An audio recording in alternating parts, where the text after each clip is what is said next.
सांगू लागलेले की बाबा आपण या ठिकाणी शक्ती करतो, बुद्धी पारायण सर्व काही या ठिकाणी करतो.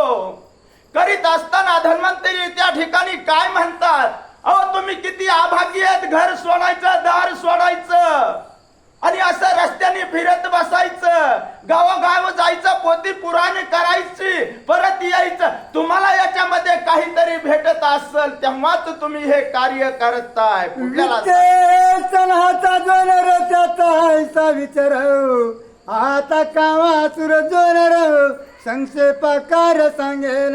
वित्तेशनाच्या लोभी जो माणूस असतो ना, त्याचे विचार अशा प्रकारचे या ठिकाणी नाथ महाराज सांगू लागले. आता कामातूर मनुष्याची अवस्था कशा प्रकारची असतीये ती ऐका म्हणतात. काम ज्याचे चित्ती माय बहिणीचे नोळखते, रूप झाली वृत्ती जगत एकती त्रिरूप. पुरुषाची अवस्था कशा प्रकारची असतीये, एखादा पुरुषाच्या मनामध्ये स्त्री विषयी त्या ठिकाणी वाईट वासना असतीये, त्याची वृत्ती कशा प्रकारची असतीये, त्यानं पाहायचं जर म्हटलं तर त्याला त्या ठिकाणी वाईटच दिसतीये.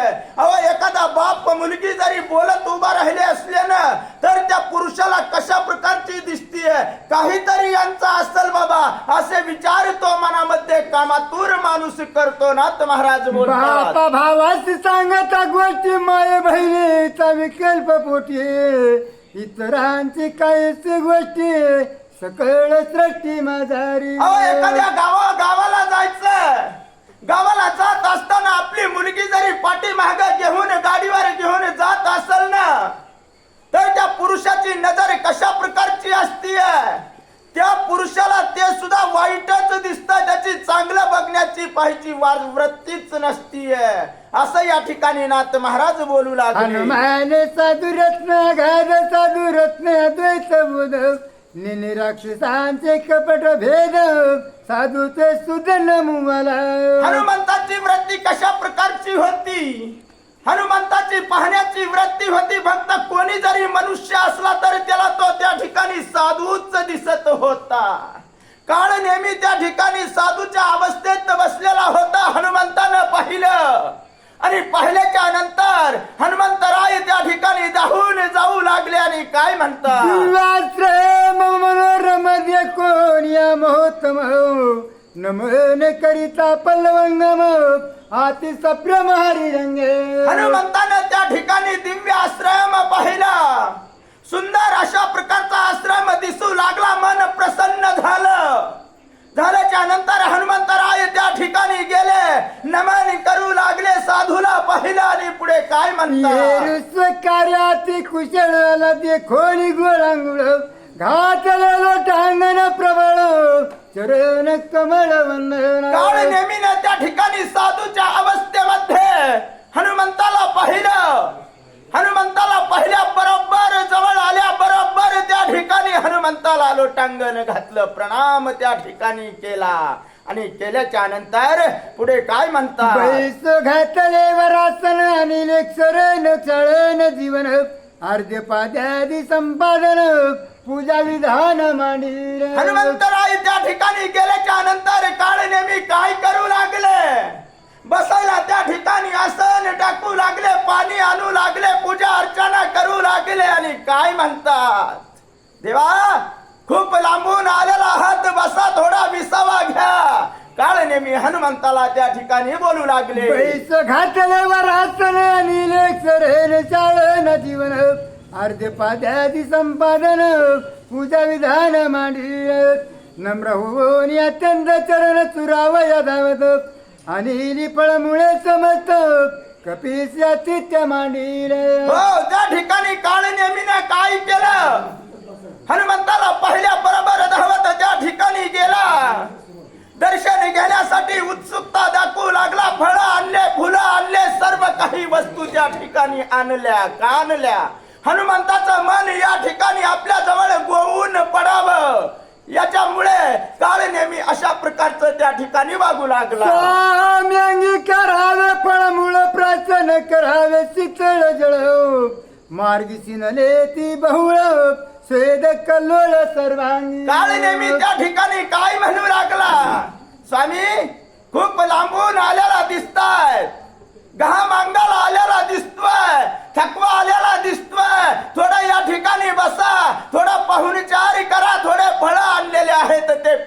दर्शन करा, बरं पाणी तरी या ठिकाणी पिया. काळ नेमी हनुमंताला बोलू लागले. दिसतो जैसा रामदूत वानर तनुग्रहित, कोण कार्य त्वरित तुम्ही येथे येणे केले. स्वामी, कोण्या कार्यासाठी या ठिकाणी आलेला आहात मला सांगा बरं. वानर तुम्ही या ठिकाणी दिसू लागलेला आहात, कोण्या तरी कामाला जाऊ लागलेला आहात, म्हणून मी तुम्हाला या ठिकाणी विचारू लागलो. काळ नेमी म्हणतात, म्हणाले तू काय धनसी माझ्या भेटी झाली बहुत ऋषीशी, त्याही सांगितले वार्त्याशी ऐक तुझ पाशी सांगेन. हो, काळ नेमी त्या ठिकाणी हनुमंताला म्हणू लागला, स्वामी अहो मी या ठिकाणी तुम्हाला सांगू लागलो, तुम्ही म्हणताल मला कसं काय या ठिकाणी बोलू लागला, विचारू लागला. अहो बहुत या ठिकाणी ऋषींच्या भेटी झाल्या, सर्व काही मला या ठिकाणी ऐकायला मिळालं. काळ नेमी बोलू लागले, राम लक्ष्मण बंधू दोघे पित्रवचनेशी निघती वेगे, क्रमवून या महिष सांगे वना वेगे पहिले. काळ नेमी त्या ठिकाणी हनुमंताला कथा सांगू लागला, राम कथा सांगू लागला. काळ नेमी त्या ठिकाणी म्हणतो, राम लक्ष्मण दोघे सख्य बंधू आहेत आणि पित्याच्या वचनामुळे अरण्य वनामध्ये वनवासाला निघू लागले, तीच मला माहिती आहे. काळ नेमी सांगता, त्यांच्या पुरुषार्थात भूत परिसता तो कपिनाथ, आवडी उठेली बहुत अनुचारित परिसावया. काळ नेमी त्या ठिकाणी हनुमंताला सांगू लागला. तोपर्यंत हनुमंताची अवस्था कशा प्रकारची झाली मायबाप. हनुमंताला उल्हास निर्माण झाला, कारण हनुमंताचे लक्षण कशा प्रकारचे होते. ज्या ठिकाणी राम नाम आहे त्या ठिकाणी हनुमंत आहे. रामाचं नाव ऐकलं, कथा ऐकू लागला, आनंद वाटू लागला. म्हणतात, वरी भंगेले हरक्वदंड रावणाचे काळे तोंड, झाडीले भार्गवाचे बळबंड, यश प्रचंड घेतले. हो, काळ नेमी त्या ठिकाणी सांगू लागला. अहो जनक राजानं स्वयंवर त्या ठिकाणी रचल्याच्या नंतर स्वयंवराला त्या ठिकाणी रावण आला, राम लक्ष्मण सुद्धा त्या ठिकाणी आले. रावणाला अहंकार झाला, स्वयंवरासाठी गेला, बाण उचलू लागला. अहो बाण अंगावर घेऊन पडला, रावणाचं काळ तोंड त्या ठिकाणी झालं. काळ नेमी कथा सांगता, सीता समवेत दोघे जनवना निघाले आपण, मारून राक्षस दारुण वाळी ही जाण मारीला. हो, रामांनी काय केलं, लक्ष्मणाला सोबत घेतलं, सीतेला सोबत घेतल्याच्या नंतर राक्षस सैन्य वनवासाला गेल्याच्या नंतर आडवे आल्यावर त्यांचा त्या ठिकाणी नायनाट केला. अहो वाळीचं सुग्रीवाचं युद्ध सुद्धा त्या ठिकाणी झालं. काळ नेमी बोलू लागला, राज्य सुग्रीवाद वानर सैन्य पैसे केले, तेव्हा नेर तनुज देखील म्हणून पुसिले उत्तर. सुग्रीवाचा आणि वाळीचा त्या ठिकाणी वैर होत, त्या वैरामध्ये दोघांचं अति भयानक भांडण झालं, युद्ध झालं. वाळीला रामांनी त्या ठिकाणी मरण अवस्थेत दिल्याच्या नंतर सुग्रीवाला राज्य दिलं, सर्व सैन्य आपलेस केलं, अशा या ठिकाणी सांगू लागले. तुझे सनात करावे मज, जरी देखचे अधिकार होत जीवीचे गुज तुझ सांग. हो, आणि त्या ठिकाणी काय म्हणू लागला, स्वामी तुमचं स्वागत आहे या ठिकाणी. काय जे जीवीचं गुज आहे ना या ठिकाणी, काय जे वर्णन आहे ना मी तुम्हाला या ठिकाणी सांगू लागलेलो आहे. श्रीरामाची कथा ताप समुखे ऐकतात, उल्हास झाला कपिलाता, देखोनी सादरता वानरी. त्या काळ नेमी ऋषीच्या तोंडातून श्रीरामांना त्या हनुमंताला कथा ऐकावी अशी वाटू लागली. उल्हास निर्माण झाला, आनंद मनाला वाटू लागला. कारण का माझ्या रामाची कथा सांगू लागलेला या ठिकाणी कुठलाही आळस येत नाहीये. हनुमंताची अवस्था सांगता, श्रीरामाचा जनता रावण कपट रूपे येवणे, शून्याश्रम देखोने श्रीराम पत्नी चोरी. काळ नेमी त्या ठिकाणी हनुमंताला सांगू लागला, रावणाने काय केलं.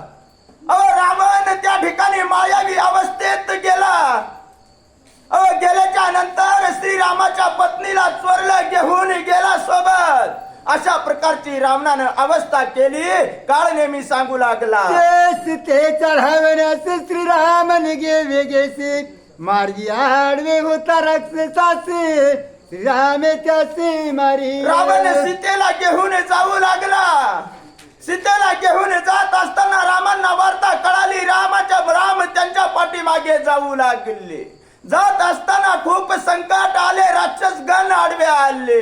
राक्षसांचा सुद्धा श्रीरामांनी नायनाट केला म्हणता. वळील पिढोन सुग्रीवास हारेल स्त्री आणि राजासे, रामे मारून याच्यासे सुग्रीवासे स्थापिल. हो, काय सांगू लागलेले. अहो, ज्या वेळेस सुग्रीवाचा आणि वाळीचं वैर होत, त्या वैरामध्ये युद्ध लागू लागलं, भांडण होऊ लागलं. रामांनी त्या ठिकाणी काय केलं? वाळीचा वध केला आणि सुग्रीव राजाला राज्याच्या गादीवर बसवलं म्हणता. सुग्रीव राजा महावीर सकळ वानरांचे वर, झालं श्रीरामाचे किंकर बदोपकार हो. सुग्रीव राजा कशा प्रकारचा होता? बलाढ्य वीर त्या ठिकाणी होता. त्याच्याजवळ सैन्य सुद्धा होत. ते सैन्य घेऊन रामाजवळ गेला. रामाजवळ गेल्याच्या नंतर रामांनी आपलेस राजाला केलं. पुढे काय सांगतो? दोघा पडिल्यात सख्य समुद्र शिळा बांधिल दिक, न लागता निमिष एक लंका सम्मुख येते झाले. हो, आणि काय सांगू लागले? सुग्रीवाचा आणि रामाचं त्या ठिकाणी मित्रत्व झालं. मित्रत्व झाल्याच्या नंतर सेतूचं काम त्या ठिकाणी पूर्ण केलं. लंकेमध्ये आले असं या ठिकाणी वर्णन करून सांगतात. झालं घोरांदर रावण प्रणादी कुमर, मारिले सैन्य झुंजार, मारिले समग्र एक. हो, त्या लंकेमध्ये गेल्याच्या नंतर युद्ध रावणासोबत झालं. त्या युद्धामध्ये हानी कशा प्रकारची झाली? अनेक रावणाला पुत्र होते. पुत्र सुद्धा त्या ठिकाणी मरण पावले. राक्षस सैन्य मरण पावलं. अशी बिकट अवस्था रावणाची झाली म्हणतात. खवळला रावण घेऊन ब्रह्मशक्ती आपण, हृदय सौमित्राचे लक्षण शक्ती दारुण हानी तरी. माझा लुडक लाडका मुलगा मरण पावला. माझं सैन्य मरण पावलं. तेवढी अवस्था रावणाची झाल्याच्या नंतर भयंकर अशा प्रकारचा रावणाला राग आला आणि रागाच्या अवस्थेमध्ये रावणानं ब्रह्मशक्ती उचलल्याच्या नंतर लक्ष्मणाकडे मारली असं या ठिकाणी सांगू लागले. शक्ती भेदवनी हृदयास निघून गेली भूमीसे, हाती विकळता सौमित्रासी पडला ती शक्ती रावणानं मारल्याच्या नंतर लक्ष्मणावर ती शक्ती भूमीवर आली. भूमीवर आल्याच्या नंतर लक्ष्मण सुद्धा त्या ठिकाणी विकळ अवस्थेत पडले. काय करावं काय नाहीये हे सुद्धा कुणाला त्या ठिकाणी कळाना गेलं. पुढे काय म्हणतात? वाचवा सौमित्रासी नेव आलो औषधीसे, सूर्य नय पाउदयासी मज त्वरेसी जाणे असे. लक्ष्मण त्या ठिकाणी मूर्छित अवस्थेत पडल्यामुळे मी या ठिकाणी लक्ष्मणाला वाचवण्यासाठी औषधी नेण्यासाठी आलेलो आहे. हनुमंतराय त्या ठिकाणी काळ नेमीला सर्व व्रतांत सांगू लागले. सांगितले सकळ व्रत तू तपस्ते ध्येयती विख्यात, जाणून माझे मनोगत शीघ्र कार्यार्थ साधावा. हो, त्या ठिकाणी काय सांगू लागले? त्या ठिकाणी सांगतात माझं जे मनोगत आहे ना पूर्ण या ठिकाणी जाणावं. मला या ठिकाणी आज्ञा द्यावी. काय जे आहे ती सर्व काही सांगावं असं या ठिकाणी बोलू लागले. विलंबन करावा सर्व औषधी सांगाव्या समजतात, भास्कर उदया न येता मज तत्वता जाणे असे. हनुमंतराय काळ नेमीला म्हणू लागले, स्वामी या ठिकाणी मला उशीर करू नका. मला लवकरात लवकर जायचं आहे. औषधी घेऊन यायच्या आहेत. दिवस निघण्याच्या अगोदर औषधी न्यायच्या आहेत आणि लक्ष्मणाला उठवायचं आहे. लवकर औषधी सांगा. हनुमंतराय बोलू लागले. बलभीम चव्हाण पळसखेडा वाचक आणि मस्के गुरुजी सावळेश्वर.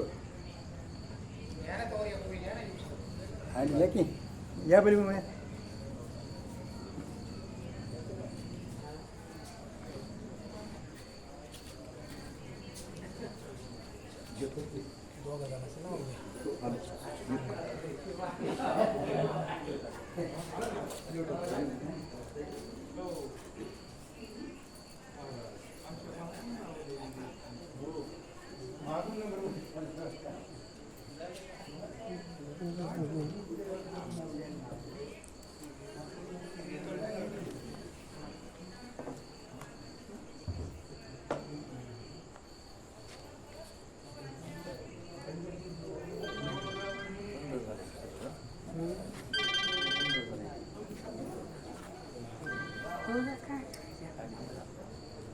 काय गेलंय का गेलंय का काय आहे का काही समोर मला कोण एकदा सगळेजण गजर करा, थोडं ऐकायला येते पाठीमागं पण, नाहीतर आमचा आवाज इथंच राहायचा, पुढच्याला ऐकू येते सगळ्याला. कुंडलिका हरी विठ्ठल प्रभो रामचंद्र भगवान की जय. राम भक्त हनुमान महाराज की जय. शांती ब्रह्म एकनाथ महाराज की जय. श्री गणेशाय नमः. श्री सद्गुरु रामचंद्राय नमः. तव दर्शने मुनिवरा सुखानुकोटी मज कपिनराय. करू पाहसी पाहुणेरा निरोप सत्वरा मज द्यावाय. असो गणेशाचं स्तवन करून सुंदर अशा स्वरूपाचा असणारा या ठिकाणी लक्ष्मण शक्तीचा कार्यक्रम. पहिल्यांदा सनगाव वासियांना धन्यवाद. बऱ्याच दिवसापासून या गावामध्ये, कारण कुठंच होत नाही, 1 वर्ष केली, 2 वर्ष केले, 3 वर्ष केले, माणसं कंटाळून जातात. काय चाललंय बाबा यांचं रोजच म्हणते. पण इथं मात्र मला वाटतं बऱ्याच दिवसापासून हा कार्यक्रम या ठिकाणी चालतो. त्याबद्दल या ग्रामवासियांचं या ठिकाणी मी अभिनंदन करतो. आणि कथेचं अनुसंधान कशा प्रकारचं आहे सांगून पुढे जायला लागूया आपण. या ठिकाणी बघा काय प्रसंग तयार झालेला आहे. काळनेमी नावाचा राक्षस या ठिकाणी येऊन बसला गेलेला आहे. सुंदर अशा स्वरूपाचा असणारं या ठिकाणी असणारा आश्रम तयार केलेला आहे. त्याच्यामध्ये फुलं आहेत, फळं आहेत, सगळा बगीचा सुंदर आहे. आणि हनुमानजीला वाटलं खरंच असणारा साधू आहे ना. हनुमंताच्या मनामध्ये कुठल्याही प्रकारचा वाईट विचार नाही. कुविचारी माणसाला कुविचारच येतात.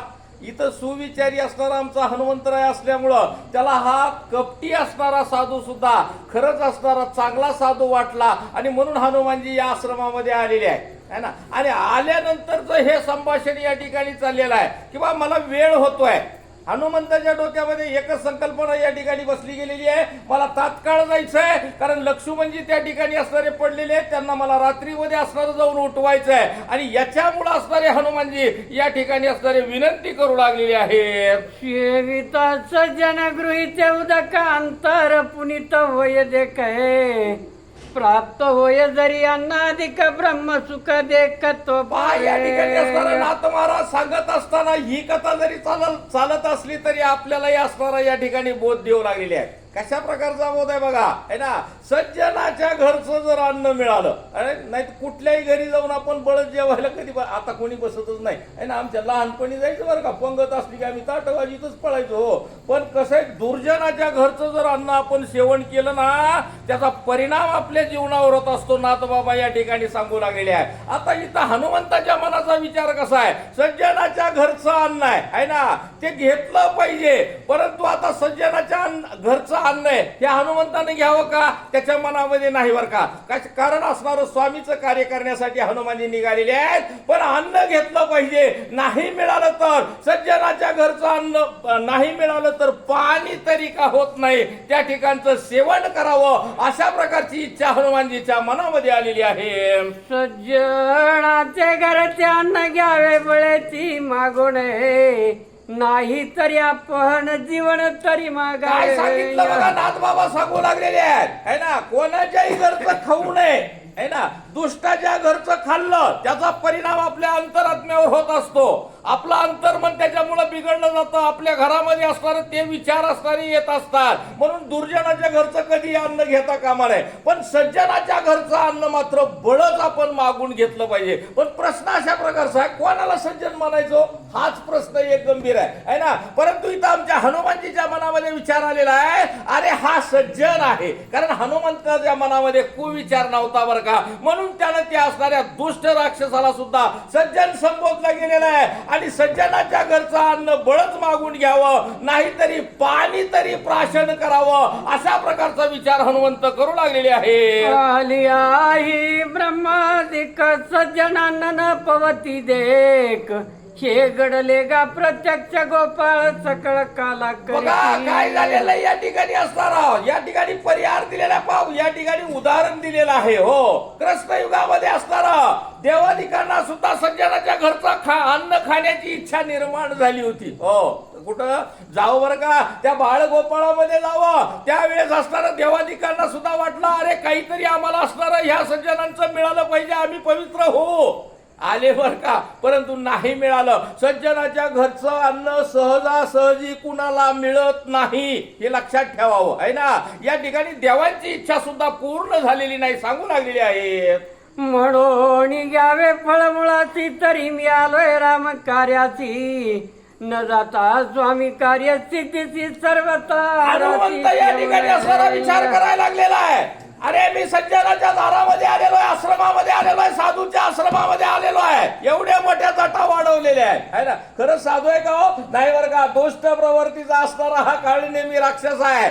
परंतु मनामध्ये या ठिकाणी आमच्या हनुमंताच्या साधूच्या घरचं अन्न खावं, पण पुन्हा विचार आला, नाही रे बाबा, कारण मी स्वामी कार्यासाठी चाललेलो आहे, माझ्या भगवंताच्या कामासाठी मी चाललेलो आहे. माझ्या प्रभूंनी असणारा माझ्यावर कामगिरी सोपवलेली आहे. मी जर या ठिकाणी असणारं जेवत बसतो ना, तर लयाला गेल्याशिवाय राहणार नाही, असा विचार हनुमानजी करू लागलेले आहे. नाही रे बाबा, मी असणारा हा किती सज्जन असला, इथलं मी अन्न घेणं काही योग्य नाही, कारण माझ्या प्रभूचं काम मला अगोदर करायचंय. स्वामी कार्यार्था जो पुढे घालील उदर चिंता, तो महापापी तत्वता दप्पाताय. काय झालं बघा, एकाच वहीमध्ये असणारा नाथबाबांनी तुम्हाला सांगून टाकलेला आहे. हो, स्वामीचं कार्य करण्यासाठी जात असताना जर आपलंच उदर भरण्याचं काम करायला लागलो ना, तर आपण आधपाताला गेल्याशिवाय राहत नाहीत आहे ना. आपल्या त्या जीवनामध्येच काही नाही. हो, आपल्याला असणारा पुढचा मार्ग खुंटला जातो, आपल्याला इकडच्या मार्गाला तिकडच्या आडीला ढकललं जाते पुन्हा. हो, असं आपल्याला काय गेलंय का ते नाही आहे ना. अशा पद्धतीने नाथबाबांनी एका ओळीमध्ये सांगून टाकलेलं आहे. या लागी स्वामी कार्य न होता पूर्ण न करी फळ मूळ भोजन आहे, तुझी आदरा लागी जाण उदक हनुमानजीने सांगितलं, महाराज काय झालेलं आहे ना, मी माझ्या स्वामीच्या कामासाठी निघालेलो आहे, परंतु स्वामीचं काम जोपर्यंत पूर्ण होत नाही ना, तोपर्यंत फळ मूळ आणि हे भोजन मला करणं योग्य नाही. कारण माझी असणारी दृढ असणारा या ठिकाणी असणारा निश्चय, माझ्या स्वामीचं काम मला अगोदर करायचंय. पण म्हणले महाराज एक करतो आहे ना, जेवणार नाही, फळं खाणार नाही, या ठिकाणी असणारे तुझे कंदमुळं खाणार नाही, पण पाणी मात्र घेतो बरं का, सज्जन आहे. अशा पद्धतीने असणारे हनुमान बोलू लागले आहे. कोणी कपीच्या वचनाची राक्षस चुकावला मानते, अनायासे पावेल मृत्यूची सरोवर उदकाची.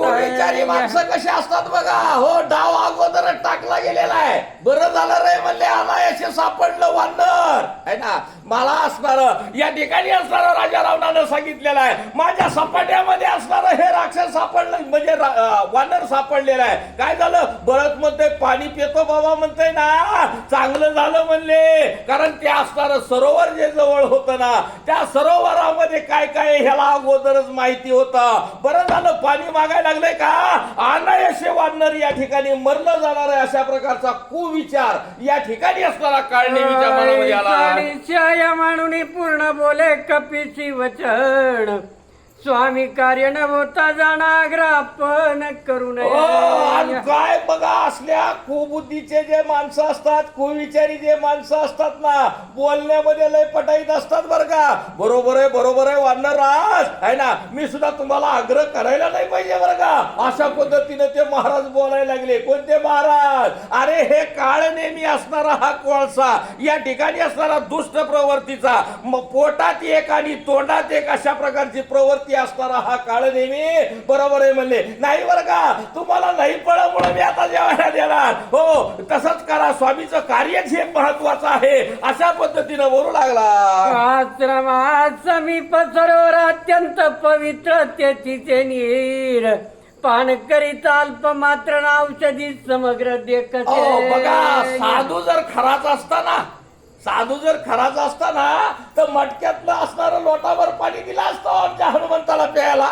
पण याच्या मनामध्ये कुविचार दडला गेलेला आहे. याच्या मनामध्ये वाईट विचाराचं भांडार असणारं हे असणारं हृदय आहे ना. लगेच म्हणला, हे म्हणले वानरराज, तुम्ही पाणीच प्याणार आहेत का? तर म्हणजे इथं कशाला उगा भानगडीत पडायचं. इथं बाजूलाच एक सरोवर आहे. कसलं आहे? सुंदर पाण्याचं सरोवर आहे, निर्मळ पाण्याचं सरोवर आहे. अशा पद्धतीने असणारा काळ नेहमी आमच्या हनुमंताला सांगू लागलेला आहे. हनुमान अत्यंत विश्वासी, कपट सर्वता नाही मानसी.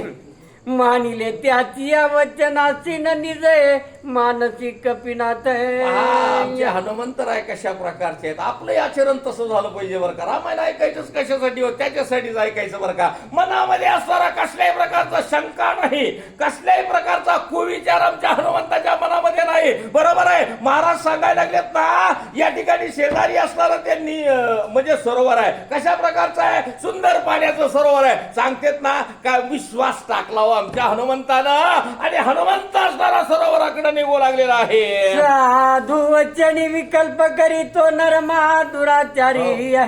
येच न पावे संसारी चराचरी अति निंदे. बघा, साधूवर जो विश्वास ठेवणार नाही, नाथबाबांनी ओवी टाकून दिली लगेच आहे ना.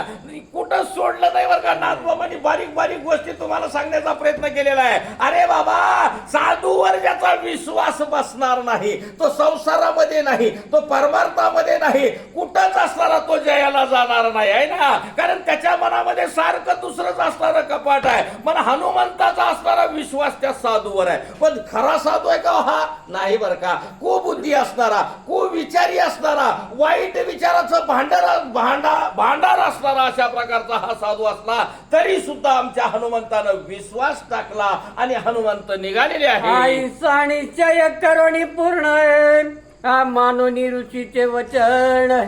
मग दृष्टी सरोवर लक्ष्मण मुदक पान करू. हनुमंतानं कसल्याही प्रकारचा विचार केला नाही बरं का. हा कुविचारी माणूस आहे का? असंही असणार नाही. साधूनं सांगितलंय मला, या ठिकाणी निर्मळ पाणी सांगितलं ना, सरोवर दृष्टीच्या समोर ठेवलं बरं का. सरोवर म्हणजे निसर्गता निर्माण झालेलं तळ आहे ते आहे ना. आणि मग त्या निसर्ग निर्मित अशा स्वरूपाच्या त्या तळ्याकडं हनुमानजीनं उड्डाण मारलं. चला म्हणला, काही होत नाही, या ठिकाणी जावं, पाणी असणारं ग्रहण करावं, अशा विचारांना हनुमानजी तळ्यात आलेले आहे. उदक पान हनुमंत करावा या उदकात. रिगताची पायी तेतन पाये त्वरित धरिये. काय झालं बघा. गेले बरं का हनुमानजी त्या असणाऱ्या तळ्यावर गेलेले आहेत. हो, तळ्याच्या काठावरून एक एक पाऊल असणारा पाण्यामध्ये टाकायला सुरुवात केली. हनुमानजी त्या तळ्यामध्ये शिरलेले आहेत है ना. कडेहून पाणी न पिता त्यांनी 2 पाऊल असणारा तळ्यामध्ये घुसण्याचा प्रयत्न केला. तळ्यामध्ये जसे हनुमानजी गेले ना, तसा असणारा हनुमंताचा पाय पकडला गेला. ब्रह्माच्या पेसवळग्राही हनुमान धरिला दक्षिण पायी.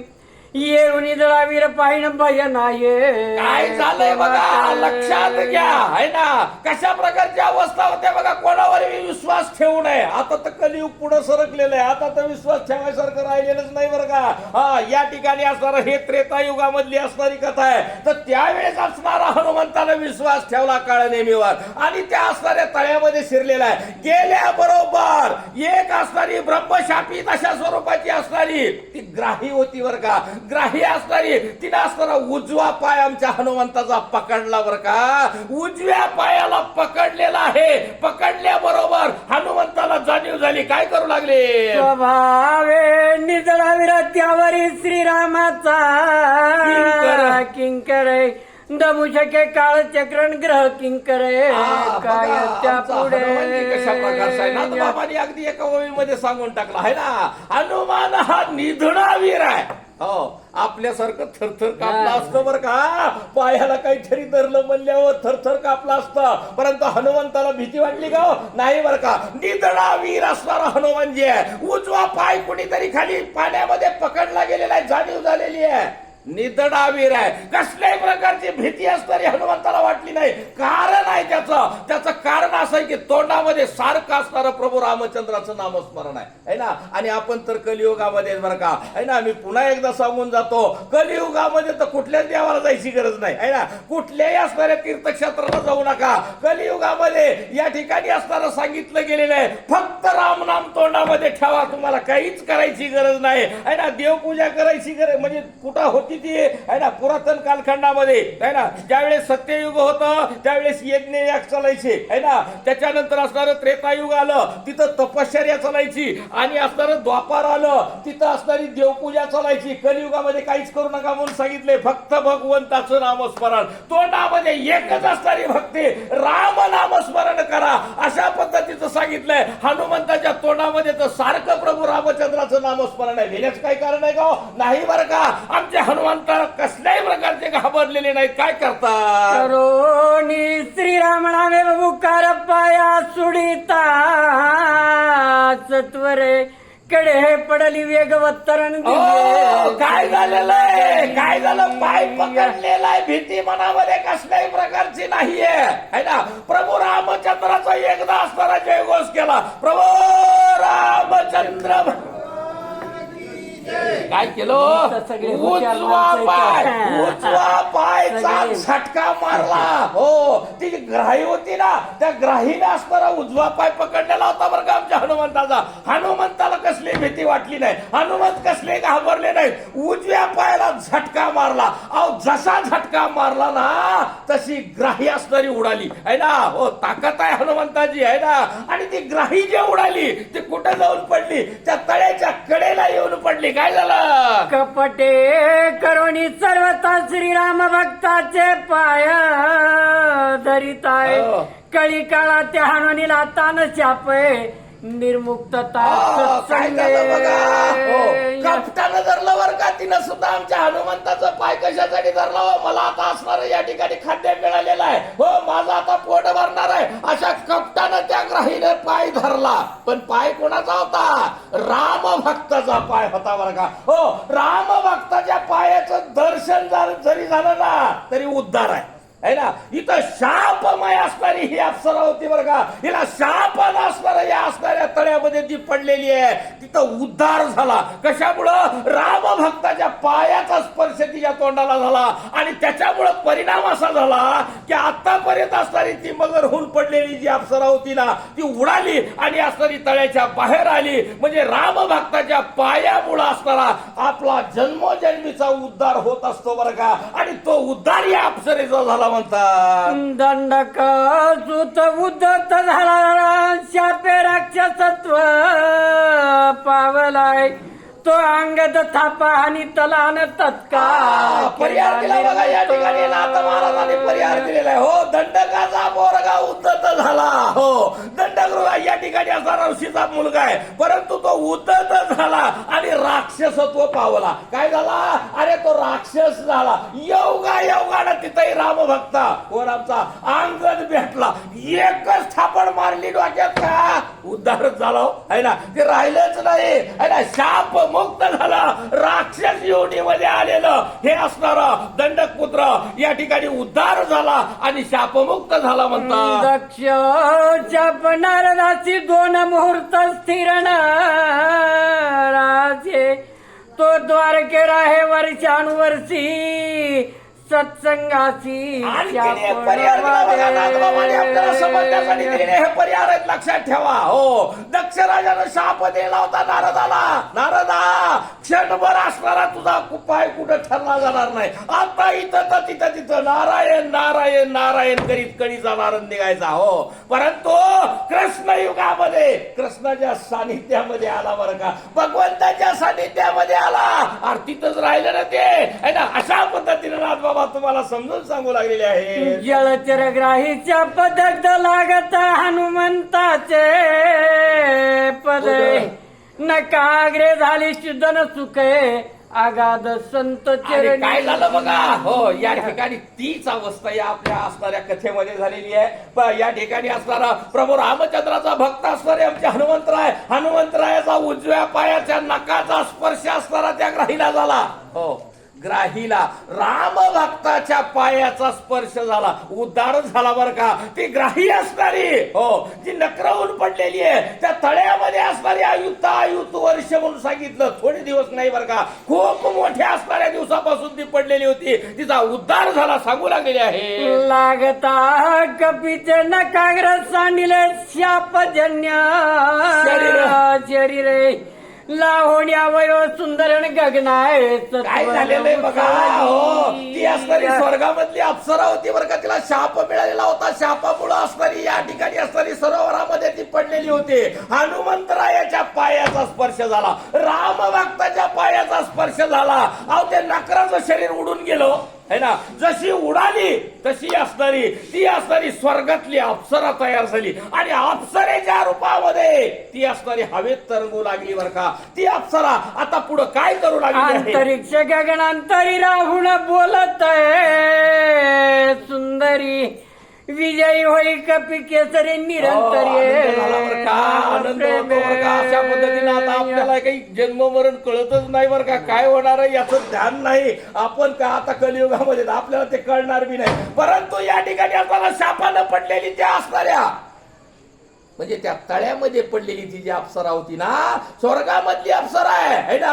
आणि मग ती अप्सरेचं रूप तिला मिळालं. आतापर्यंत ती मगर म्हणून असणारी ह्याला पकड त्याला पकड, त्याला खाऊ का ह्याला खाऊ का करणारी ती अप्सरा एकदम हवेमध्ये स्थिर झालेली आहे. सुंदर अशा स्वरूपाचा अप्सरेचं रूप तयार झालेलं आहे. आणि अप्सरेच्या रूपामध्ये तिने तिथूनच आशीर्वाद दिला, हनुमंता हे कपी केसरी विजयी होशील, सगळ्या कामामध्ये विजयी होशील. हो, अप्सरेनं सुद्धा या ठिकाणी असणारा काय दिलेला आहे म्हणजे या ठिकाणी हनुमंताला आशीर्वाद दिला बरं का. जोडून या वंदन करोनी विनवी हनुमान, मी विद्युन मालिनी अप्सरा जाणं स्वर्गभूषण स्वर्गी स्थिर झाली बघा. आता प्रसंग कशा प्रकारचा आहे सगळेजण लक्षात घ्या बरं का. हनुमानजी पाण्यामध्ये उभे आहेत, हनुमानजी असे बाजूला बघायला लागलेले आहेत. ती अप्सरेच्या रूपामध्ये ती सुंदरी अशी आकाशामध्ये स्थिर झालेली आहे. आणि मग त्या अप्सरेनं बोलायला सुरुवात केलेली आहे. हे असणाऱ्या कपी केसरी असणाऱ्या हनुमंता, इथून पुढे तू विजयी होशील आशीर्वाद देऊन टाकला आणि सांगायला सुरुवात केली. हे असणाऱ्या हनुमंता, अरे मी कुणी असणारा या ठिकाणची नकरक नव्हते है ना, परंतु मला शाप मिळालेला होता. मी स्वर्गामधली असणारी सगळ्यामध्ये सुंदर असणारी सुंदरी होते रे बाबा. काय झालेलं आहे, कथा स्वतःची असणारी ती अप्सरा, विद्युन्मालिनी अप्सरा या ठिकाणी आपल्या स्वतःची कथा हनुमंताला सांगू लागलेली आहे. सूर्यप्रभेसम विमान करोनी विचारता गगने, भास्करे क्षोभनिया जानन ऋषी आश्रमी विमान पाडिले. आता कथा कशा प्रकारची सुंदर आहे बरं का. कथा नीट लक्षात घ्या. काय झालंय ती अप्सरा सांगायला लागलेली आहे ना. गर्व होतो बरं का सुंदरपणाचा, कधीच गर्व होऊ नये ना, आहे ना. सुंदरपणाचा कधीच गर्व होऊ नये, या शरीराचा कधीच गर्व आपल्याला असू नये आहे ना. काय होतंय, अहो काय म्हणता, या शरीरावर प्रेम आहे माझं तर है ना. मी तीनदा पावडर लागतो पण काळुंद्र कधी सुधारलं का नाही बरं का, सुधरत आहे ना. आणि त्याचा रंग काय जाणार आहे का, ते हाय तसलंच आहे बरं का. या ठिकाणी असणार ती अप्सरा काय होती, स्वर्गामधली मी सुंदरी होते बाबा है ना. आणि मग मला गर्व झाला.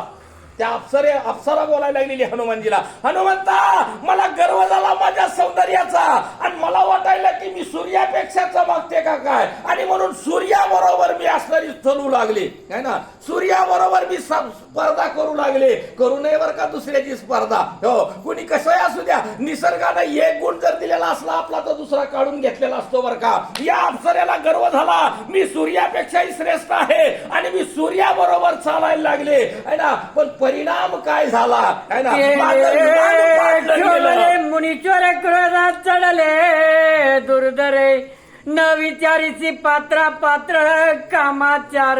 काय झालं बघा या ठिकाणी असताना ते अप्सरा सांगायला लागलेली, हनुमंता सूर्याबरोबर असणारी स्पर्धा करायला मी निघाले, परंतु सूर्यानं असणारा रथ माझा पाडला है ना. त्यावेळेस मी नेमकी पडले कुठं है ना, मी पडले या ठिकाणी असणारा आश्रमाच्या ठिकाणी आहे ना, ज्या ठिकाणी असणारं वेद विधान चाललेलं आहे अशा असणाऱ्या त्या ब्राह्मण लोकांमध्ये मी जाऊन पडले. ऋषी होते त्या ठिकाणी, तपस्वी होते, ज्ञानी होते. माझा रथ नेमका तिथं पडला आणि मग ऋषीची भावना झाली, ही कामातूर असणारी बाई आमच्यामध्ये कशी काय आली. हो, असं होतंय बरं का. कवावी आपला विचार आपण चांगला ठेवावा है ना. कामातूर असणारी ही स्त्री आमच्यामध्ये का आलेली आहे, अशा पद्धतीने असणारा त्या ऋषीने मला शाप दिला. काय दिला, महाग्रह जैसा कोणी गे येवणी झोंबे दाटुनी, तैसी आली सदावणी आश्रम.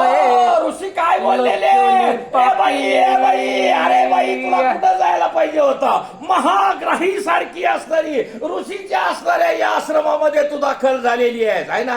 आता काय होईल, आमचा शाप घे है ना. आणि म्हणून ऋषीने मला शाप दिला. जसं असणारा तू महाग्राही या ठिकाणी बळच आमच्या आश्रमामध्ये आली ना, कारण ती आली नव्हती बरं का, ते रथ पाडला होता, तिला असणारा त्या ठिकाणी सूर्याच्या स्पर्धेमध्ये पडली होती. परिणाम असा झाला या ठिकाणी ग्राह्यासारखी आलीस, म्हणून या तळ्यामध्ये तू ग्राही होऊन पडशील असा ऋषीने मला शाप दिला.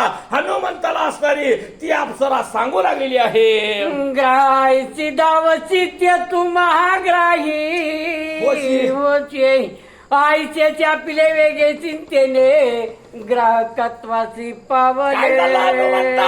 ज्या वेळेस ऋषीने मला अशा प्रकारे शाप दिला ना, हो या ग्राह्यासारखी तू या ठिकाणी आलेली आहे, धावत असणारी ऋषीच्या आश्रमामध्ये तू दाखल झालेली आहे. तुझ्या मनाची विचलता झालेली आहे, मी तुला शाप देतो, तू महाग्राही होशील है ना. आणि म्हणून असणारं लगेच असणारं या महाग्राही म्हणजे लाकराचं शरीर मला या ठिकाणी मिळालं गेलं आणि मी या असणाऱ्या सरोवराच्या ठिकाणी येऊन दाखल झाले. अशा पद्धतीने ती अप्सरा या ठिकाणी हनुमानजीला सांगत आहे, त्याची ओवणी चरणांगत म्या प्रार्थिले ते म्हणते, रवीची म्या केले उद्दतन दंडे तदर्थ मज झाला. आता बघा काय झालं या ठिकाणी असणारा, हो ज्यावेळेस असणारा आपल्यावर वाईट वेळ येते ना त्यावेळेस आपण कुणाच्या पुढे हात जोडायला लागतो बरं का. ज्यावेळेस असणारा ऋषीने असणारा या ठिकाणी मला शाप दिला ना, माझ्या लक्षात आलं माझ्याकडून काहीतरी चुकलं गेलेलं आहे, मी काहीतरी वाम मार्गाला या ठिकाणी लागलेले आहे.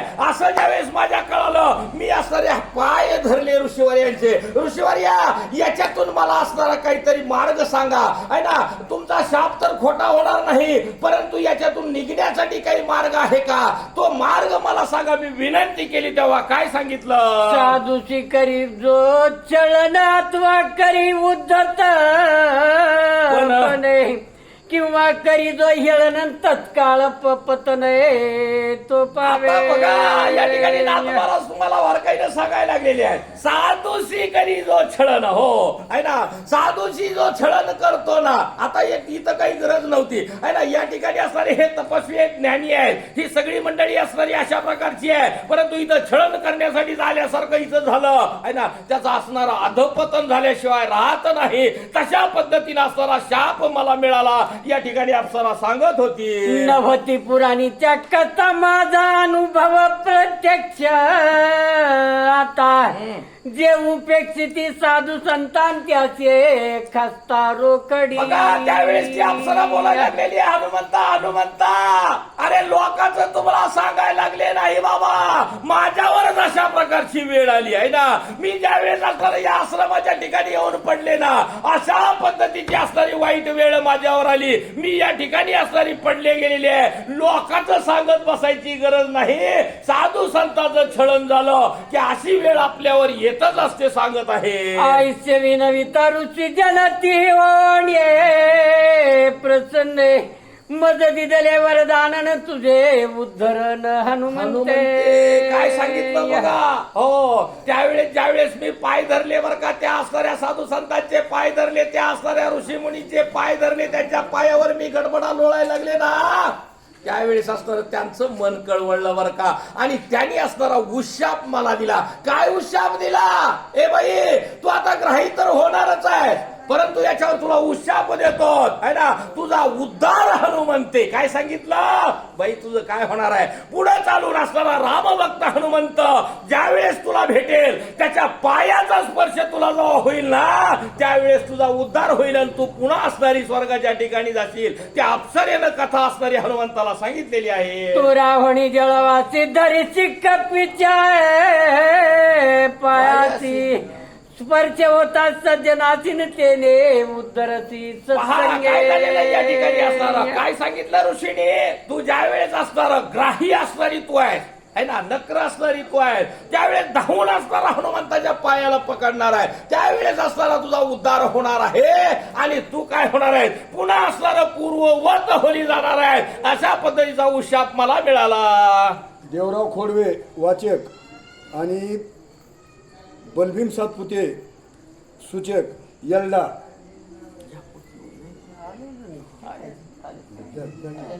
कशी म्हणते आलं त्याला होय.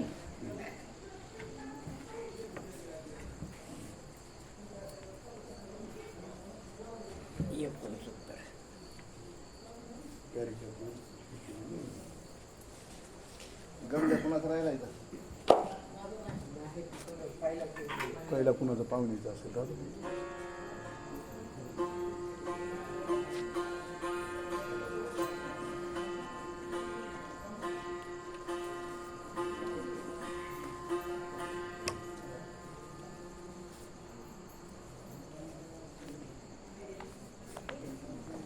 व्यासपीठ ठेवायचं असलं व्यासपीठ ठेवा.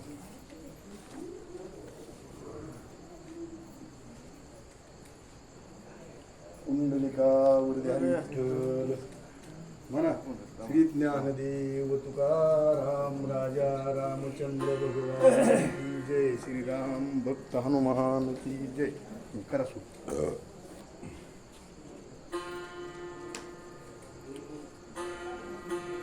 हरी हरी.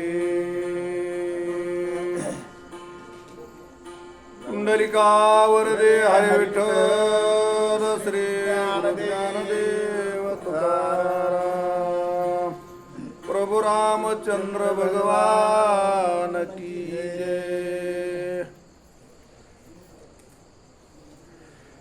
श्री गणेशाय नमः. श्री सद्गुरु रामचंद्राय नमः.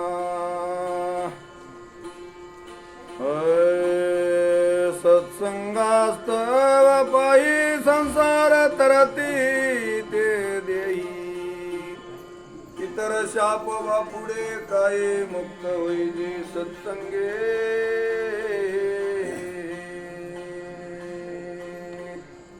नाथभावानं वहिलेली पहिली सत्संगा पाही.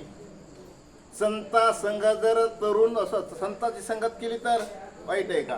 संताची संगत कशी विरोधात केली. विरोधात अप्सरेची संगत, संताची संगत हनुमंता संघ विरोधामध्ये झाली. विरोधामध्ये जरी झाली ती संताची संगत करा, उद्धार झाल्याशिवाय राहत नाही. अप्सरेचा उद्धार झाला. संत संगतीची सेवा जर झाली तर संत संगतीमध्ये संसारामधून भवसागरामधून आपण सगळे सहित. भवसागरामध्ये तरुण जाण्याची नौका असेल तर संताची आहे, नौका असेल तर देवाच्या नामस्मरणाची येते. देवाचं नामस्मरण जर सतत केलं तर भवसागरामधून 100 वर्षाचं आयुष्य 100 वर्ष तो जगू शकत नाही. 100 वर्षाच्या आयुष्याला नौका येते. भवसागरामधून तारून नेणारं नाव आहे संताची संगत आहे. नाथ बाबा बोलू लागले आहे पासून मी येत वर्षे ऐता होते मी तुझी वाट पाहत. झाले निर्मुक्त तुझे न्याज अवीत सांगितलं अप्सरेनं हनुमंता कितीतरी वर्षानं मी वाट बघत होते संतांना सांगितलं होतं, ऋषीमुनीनं सांगितलं होतं, शाप जिथे दिलता मला त्यावेळेस सांगितलं होतं ज्या वेळेस लक्ष्मणाला शक्ती लागल त्यावेळेस रामाचा दूत येईल आणि त्या रामाच्या दूताच्या पायाला चरणाला स्पर्श करतील त्यावेळेस तुझा उद्धार होईल. म्हणून अनेक वर्षापासून मी वाट पाहत होते. आज संगम जिथे झाला, आज योग लागला आणि आज योग लागल्यामुळे माझा उद्धार झाला. अप्सरा हनुमंताला बोलू लागले जन्म मरणावस्था मज नाही गा सर्वथा म्हणून कळी काळा हमोलाचा स्वरूपता पावले.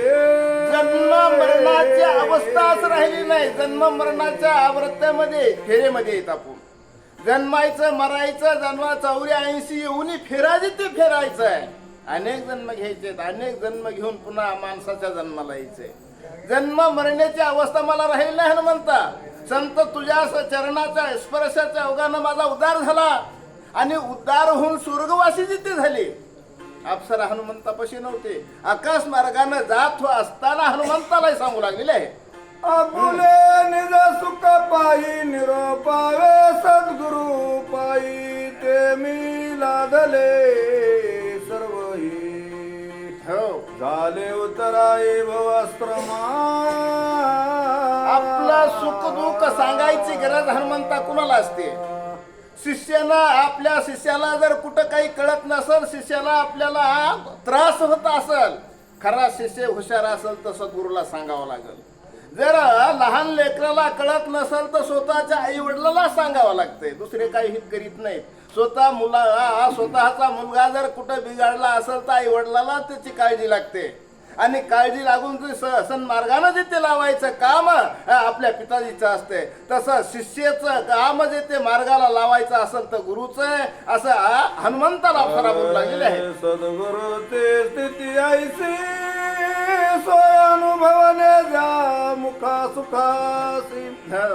तोची पावे शिष्यासी नयोनाधिकासी न करो. म्हणजे वाईट वक्त बघायचंच नाही. सद्गुरूची स्थिती तशी आहे. स्वतः सद्गुरू असावा तसा.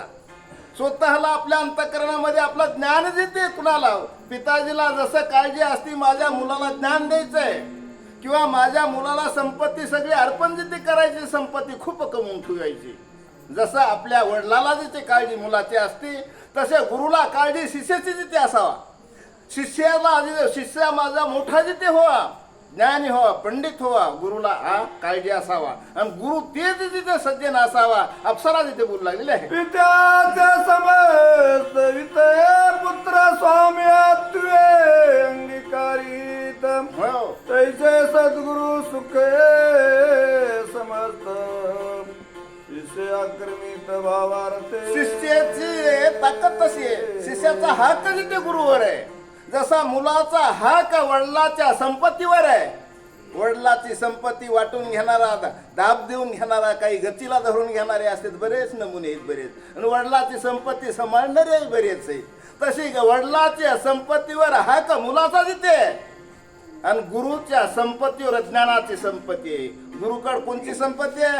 ज्ञानाचं भांडार त्याच्या हृदयामध्ये आणि ती हृदयामधलं भांडार जेवढं शिष्याला हक्कानं जिथे मागा येतंय तशी गुरुला गुरुवर हक्क जिथे शिष्याचा त्या ठिकाणी नाथबाबा बोलू लागले. अजात पक्षाती जाती पायी नेने माऊली वाचनी काही हो. मुख पसरनी सर्वही ग्रास अवगाई जलिते. अज्ञानाला कळतच नाही. अज्ञान शिष्य चांगला करायचा गुरुला कळावं लागतंय आणि अज्ञान मुलगा वडिलाला चांगला करायचा हे वडिलाला कळावं लागतंय. लहानपणापासूनच जे कार्य जिथे आहे, लहानपणापासून उद्योगाला लावायचंय. अज्ञात पक्षाची जाती, पक्षी अंडेमधून पिल्ले जिथे निघतात आणि त्या पिल्लेचे डोळे उघडण्याच्या अगोदर ज्या वेळेस आईचा सासूल लागते, सासूल पंख नाही त्याला, डोळे नाहीत. ज्या वेळेस चिमणी चारा घेऊन येते आणि चारा घेऊन आल्याच्या नंतर सासूल लागल्याबरोबर आपली चुंच पसरवते ते आपली चुंच पसरल्याबरोबर ती चिमणी तिच्या तोंडामध्ये चारा जिथे घालते, अजात पक्षाशी जाते. तसं गुरुनं न कळतपणे शिष्याला काहीच कळत नाही, अज्ञानी आहे. तसं आपलं ज्ञान जिथे त्या चारामुखी त्या शिष्याच्या तोंडामध्ये ज्ञानरूपी जिथे अर्पण करायचंय, नाथ बाबा बोलू लागले. तैसे ती प्रेम तेने विसरून आपुले खाणे सगळा घास बाळका देणे. बाळका करणे वंचके. बाळका करणे आईला काळजीच असते. आईला काळजी कोणची आहे? तो सगळं खायचं, स्वतःला भूक लागली तर स्वतःची भूक मतान मारून जिथे एकड सारायची ते जाणवीच नाही, स्वतःच्या बाळाला अर्पण जिथे करायचे. तसं गुरुची वृत्ती जिथे असावा. स्वतःचा शिष्य जिथे अज्ञानी आहे, ज्ञान रूपी भूक जिथे त्याची भागवायची आहे, ज्ञान त्याच्या प्राप्त हृदयामध्ये करायचे, देवाविषयी प्रेम जिथे त्याच्या हृदयामध्ये दाखल जिथे करायचं, तशी आईला काळजी असते तसे गुरुला काळजी असावा. नाथ बाबा बोलू लागलेले आहे. तोच माझा ईश्वर, तोच माझा सद्गुरु, माझा दिना उतारू केला साचा. अप्सरेनं सांगितलं, हनुमंता तूच माझा सद्गुरु, तूच गुरु आहे. तो माझ्या जगामध्ये दुसरा कोणीच नाही. जेनं उद्धार केला तेच गुरु आहे जगामध्ये. पृथ्वीवर जन्माला आला तर जन्माला येऊन सन्न मार्गाला जर लावणारा, चांगल्या मार्गाला लावणारा तेच गुरु आहे. तसा हनुमंता तूच माझा गुरु आहे, तूच सद्गुरु जिथे आणि चांगल्या मार्गाला तू लावणारा आहेस. अप्सरा बोलू लागलेले आहे. संसार सागरी बुडता सद्गुरु वाचनी तत्वता अननाही सडविता. सत्य वार्ता हे माझी, सत्य वार्ता हे माझी. ह्या संसार सागरामध्ये, भवसागरात बुडलेलेच आहेत. ह्या संसार सागरामध्ये बुडून जिथे गेलेले आहेत, बुडून संसार करीत असताना आयुष्य कटलेलं आपल्याला कळालं नाही. अचानक काळ आला आणि घेऊन गेला. चांगलं होतं, सकाळी चांगलं होतं आणि दुपारीच गेला तर काय करावं. काळ सांगत नाही, अचानक येतात, घेऊन जिथे जाते. मग सद्गुरू त्या ठिकाणी शिकवणारा सद्गुरू, तारून जिथे लावणारा, ह्या भवसागरामध्ये तारून नेणारा सद्गुरू आहे. चांगल्या मार्गाला सद्गुरू लावणारा आणि चांगल्या मार्गाला आई वडील लावणारे. चला. एकलेनी एके उतरली ब्रह्मांडे अनेक तेथे मला सारी किरंकी. हो. कोणी लेखी खावी. हनुमंता गुरुच्या योगानं अनेक गुरुनं ब्रह्मांडाच्या उथंडी जिथे, ब्रह्मांड उतरून जिथे टाकलं, उद्धार जिथे केला ना. अनेक जण रंके भिकारी म्हणजे रंके अज्ञान रूपी भिकारी. अज्ञानच आहे त्यांच्याकडे, दुसरं मग त्यांच्याकडे ज्ञान असेल तर संपत्ती आहे. ज्ञानच नाही, अज्ञानी अशा लोकाला तो गुरुनं उद्धार जिथे केला. नाथ बाबा बोलू लागले आहेत. भो सागरी तारका जगी तू एकला एका तुझं न्याने. नदीसे देखत्री जगती. जगामध्ये तारक असणारा गुरु आहे. पृथ्वीवर आपल्याला गुरु केल्याशिवाय मार्ग नाही. कोणतेही विद्या शिक्षण मुलाला शाळेत धाडायचं असेल तर गुरुच आहे, गुरुजीच आहे. त्याला शिकवायचं असेल तर गुरुच आहे, आणि गुरुशिवाय शिक्षण नाही. मग संसारामध्ये हे बी तरुण जाणे करता गुरुच आहे. कुणीतरी ज्ञानी माणूस त्याची संताची भेट घ्या आणि भवसागरामधून तरुण जिथे जा. नाथ बाबा बोलू लागले. एका जनार्दनाचे रंके अंध पंगो दिन मुखे. देखो एका एके सत्वर देख लिंगी. एका जनार्दना ग्रंथ करते सांगतात, नाथ बाबाकडं कुणाचंही असू जा. नाथ बाबांना सांगितलं का कोणत्या यातीचं, कोणत्या कुळाचं काही नाही. अंग पंगू दिसले, अज्ञानी दिसलंय. अचानक यायचं, त्याला आलिंगन तिथे द्यायचं. हे पिछडून गेलेले, ह्याच्याकडे काही धनसंपत्ती मी ज्ञानच नाही, ह्याला देव रूप कळत नाही, पोती वाचवायची कळत नाही, सांगायची कळत नाही आणि परमार्थ करायचाच कळत नाही. म्हणून अचानक त्याला तिथे आलिंगन द्यायचं, सत मार्गाला तिथे लावायचं. एक रूप एक वर्णाश्रम धर्म एक जगी जनार्दन एक. नाम तारक त्रिजगतीये. जगातले नाम एक, रूप एक. जगामध्ये तारून नेणारी नाव का असेल तर देवाचं नावच आहे. सतत आता कलियुगामध्ये नामस्मरणाशिवाय उद्धारच नाही. सतत उठायचं, आंघोळ करायची, देवपूजा करायची आणि हे जप माळा अंतरामध्ये हृदयामध्ये धरायचं. रामकृष्ण हरी विठ्ठल केशव जप करायचा. ह्याच्याशिवाय उद्धार आपल्याला नाहीच. अनाथ बाबा बोलू लागले. एका जनार्दना शरण करोनी अप्सरास्तवन संगोपहे पुढील दक्षिण सावधान परिसावे. एका जनार्दना शरण ग्रंथकर्ते म्हणतात आतापर्यंत कथा झाली. कथा आज झाली. अप्सऱ्याचा उद्धार जिथे झाला. वा. अप्सऱ्याचा उद्धार झाला. इथून पुढचं भविष्य जिथे अप्सरा सांगणार आहे. स्वर्गाला चालले जात असताना हनुमंताला सावध करणार आहे. आणि सावध काय आहे हे काळनेमी काय आलंय, कोणता ऋषी आहे, कोणत्या ऋषी वेशात जिथे आलाय अप्सरा त्या ठिकाणी सांगणार आहे. सज्जनाचा स्वभाव पूर्ण दिन दयाळूचा ते गगन अनाथा श्री देखता घेते दाहो न उचलोनी. सज्जनाचं लक्षणच तसं आहे. ज्याच्या अंतकरणामध्ये दया आहे, त्याला समोरची व्यक्ती चुकली किंवा समोरच्या व्यक्तीचं अंतकरण दुःखी झालंय, दुःखीत झालं, त्याला सावरून घेण्याची ताकद सज्जनामध्ये. मग सज्जनाच्या अंतकरणामध्ये स्वभाव तसा आहे. देवाच्या भक्तामध्ये स्वभाव तसा असतोच. हृदयामध्ये कनवळा असतो. हे चुकलंय, अनाथ आहे, त्या अनाथाला जवळ उचलून घ्यायचं, त्याला 4 गोष्टी सांगायच्या. सज्जनाचे लक्षण. गोड लागे निजमान सीतेवंतनी सोगत्रासी नेदोनी स्त्री पुत्रासी अनाथासी अर्पिते. गोड लागलं. गोड आपल्याला गोड लागलं, स्वतःला गोड लागलंय. स्वतःजवळ पैसा आला, स्वतःजवळ धन आहे, स्वतःजवळ ज्ञान देते.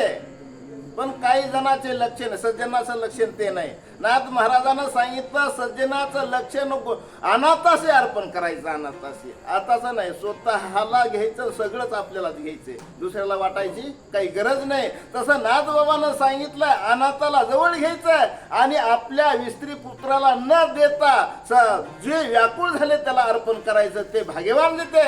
सज्जनाचे लक्षण. परे में अनाथ भव दरिद्र होतो पीडिता एका जनार्दनी येतो. केला सनात त्रिजगतीये भव दरिद्री होतो मी पीडित. ह्या भव सागरामध्ये संसारामध्ये पिडून गेलतो. पिडून संसारामध्ये साधी व्यतना नाही. साधे सगळेच संसारामधले आहेत. आणि संसारामध्ये किती दुःख जिथे. ह्या संसारामध्ये मी खूप पिडून गेलतो. तरी ह्या साधू संतांची भेट झाली. संतांची भेट झाली असल्यामुळे माझा उद्धार झाला. म्हणून रामायण लिहायला मिळालं, रामायण ऐकायला मिळालं, देवाची कथा मिळाली. असे नाथ बोलू लागले. झाले अप्सरा उद्धरण पुढे काळ निमित्ते मर्दन का जनार्दना शरण गोड निरूपण उरले असे. आतापर्यंत कथा झाली. आता काळ नेहमीचं मर्दन पुढच्या आधेमध्ये होणार आहे. महागालच्या आधेमध्ये आता अप्सऱ्याचा उद्धार झाला. अप्सरेनं सगळी हकीकत सांगितली. हत्या आता इथून पुढे काय सांगणार आहे ह्याच्याकडे निरकून बघा. आणि निरकून बघून ही राक्षस आहे का ऋषी ही बघा असं हनुमंताला सांगणार आहे. पुढच्या आधेमध्ये काळनिमीचं मर्दन होणार आहे. काळनिमीचा मृत्यू होणार आहे. सगळे सावध राहा. नाथ बाबा बोलू लागले आहे. राम जय राम जय जय राम राम कृष्ण हरी. तोचे बावर्ध रामायण युद्ध कांडे का करटिकाया अप्सरा उद्धरण नाम 75 अध्याय गुणा पुंडलिकावरदे हरिविठ्ठल श्री कपी केसरी हरी राहो गगनांतरी मधुर स्वर अनुवादे उत्तरोनी याते खेचरी. त्या खेचरीची म्हणजे अप्सऱ्याचा उद्धार जिथे झाला. अप्सऱ्याचा हनुमंताच्या चरणाला स्पर्श झाला. साधू संतांच्या चरणाला स्पर्श झाला आणि संतांच्या संगतीमध्ये राहून उद्धार जिथे झाला. अप्सऱ्याचा उद्धार झाला. विजय हनुमंताचा त्या ठिकाणी झाला. तुझे उपकार हनुमंत कायम उत्तराई व्हावे. आता काही नवी तत्वता सावधानता परिसावे अप्सरेनं सांगितलं स्वर्गवासी स्वर्गाला जात असताना, हनुमंता माझ्या मनामध्ये काय, माझा उद्धार केला, मी स्वर्गाला चालले, माझा उद्धार झाला बरोबर आहे, पण माझ्या मनामधल्या काही गोष्टी हनुमंता तुम्हाला मी सांगणार आहे, आणि त्या गोष्टीला कान माझ्याकडे टवकारून बघा जाते, माझ्याकडे लक्ष करा, मी गोष्टी कोणत्या सांगते ते ऐका.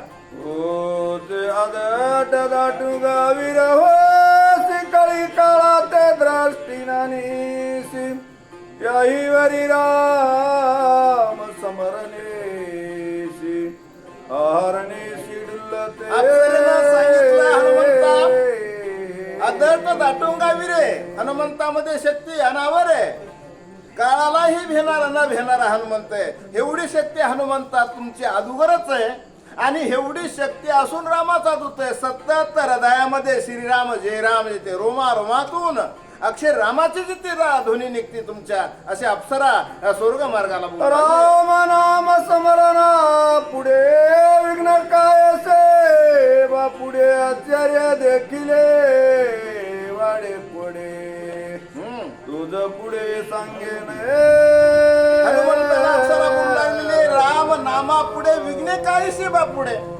रामा जे नामधारक जिथे नामधारक आहे त्याच्या गावाला विघ्न येत नाही, आणि ज्याचं नाम सतत रामाचं नाव हृदयामध्ये त्याला विघ्न काही करणार नाही. आधीच बळवान आहेस, बळवान असून रामाचा दूत रामाचं नाव आहे, मग विघ्न काय येणार आहे हनुमंता, असे अप्सरा बोलू लागले. अय तो भावार ते श्रीराम भक्त नेनासी कपटाची मात निष्कपट तू कपीना राम देखत सर्वत्र निष्कपट अप्सरेनं सांगितलं हनुमंता, रामाच्या भक्ताच्या हृदयामध्ये कपटच नाही, मोकळं आहे मोकळं. भक्त लोकांना साधू संतांना खूप फसवतात, पण ते लक्ष करीत नाही. तसा हनुमंता तुम्ही निष्कपटी आहे, सतत रामाचं नाव हृदयामध्ये आहे, आणि रामाचं नाव हृदयामध्ये असल्यामुळं तुम्ही समोरची व्यक्ती काही बघतच नाही, समोरच्या व्यक्तीकडे लक्षच जिथे देत नाही. सगळ्यालाच रामवरती जिथे झालेली असते. समोरचा साधू आहे किंवा दुष्ट आहे ही वरतीच नाही, हृदय अंतःकरणामध्ये भावच आहे तसा. म्हणून समोरची व्यक्ती परमात्माच आहे, रामाच माझा रामाच आहे, भक्ताच आहे, असं तुम्हाला त्या ठिकाणी वाटतंय. विनविताशे मी तुझ प्रति सावधाके कपीपती केवळ कपटाची कपट मूर्ती तो हा राक्षस चित्ती मानावा. अप्सरेनं सांगितलं हनुमंता, मोकळेपणा सोडून द्या, भरवसा ठेवू नका कुणावर भरवसा. समोरची व्यक्ती कोण आहे ती बघा. सोंग साधूचं घेतलंय, जटाधारी झालेलं आहे, वल्काला अंबर धारण केलेलं आहे, गळेमध्ये तुळशीच्या असू द्या, कशाच्या माळ्या असू द्या, माळा आहेत, हातामध्ये जपमाळ आहे, पण त्या व्यक्तीकडे निरखून बघा, त्याच्या अंतःकरणामध्ये काय वरती आहे ही लक्ष करा, असे हनुमंताला अप्सरा बोलू लागली. तो रामाचा निज भक्त स्वामी कार्याला उदत अति संकटी दुरपंथ कर्मोनीत आलासी. खूप लांबून आलेला आहे. अप्सरेनं सांगितलं तू रामाचा दूत आहेस हनुमंता, अति संकटी, मध्ये रात्र आहे, संध्याकाळची वेळ आहे, आणि त्या लंकेवरून इकडं उत्तर प्रदेश मध्ये खाली कुठं जायचंय मध्यरात्रीला. खूप खूप बेजार झाला, अति संकटामध्ये कार्य जिथे करायला मध्यरात्रीचे आहे, आणि खूप दुरून आलेले आहेत. एवढं इथवर येऊन असं युग्न जिथे तुम्हाला आलेलं आहे, तरी मी तुम्हाला इथून सांगायला अप्सरा बोलू लागली. जासे मनते प्रेम साधू तो हा कपटी महामंदू जाण राक्षस दुर्बुद्धू. हो छळवाद करवाला अप्सरेनं सांगितलं हनुमंता, ज्या व्यक्तीवर समोरच्या व्यक्तीवर तुम्ही भरवसा ठेवलेला आहे, साधू आहे, साधू मानून त्याच्या गोष्टी ऐकल्या ना, त्याच्या गोष्टीवर भरवसा ठेवून त्या सरोवरामध्ये पाणी प्यायला गेला. त्या गोष्टीवर भरवसा ठेवायचा नाही. महामंदू म्हणजे भोंदू आहे, कपटी आहे, कपट करून इथं आलेला आहे, ती साधू नाही. निरकून बघायचं, साधू वेश धारण केलाय त्यानं, सोंग घेतले, सोंगाडे पहिले होते, आता काही नाही, सोडून द्या. सोंग घेतात, आताही घेतात, काही साड्या नेसतात पुरुष साड्या नेसतात आणि साडीचं सोंग घेतात त्या नारीचं. तसा सोंग जिथे त्या साधून घेतलेलं आहे, साधू नाही असं त्या ठिकाणी बोलू लागले आहे. रावणाचा प्रेम परज्ञ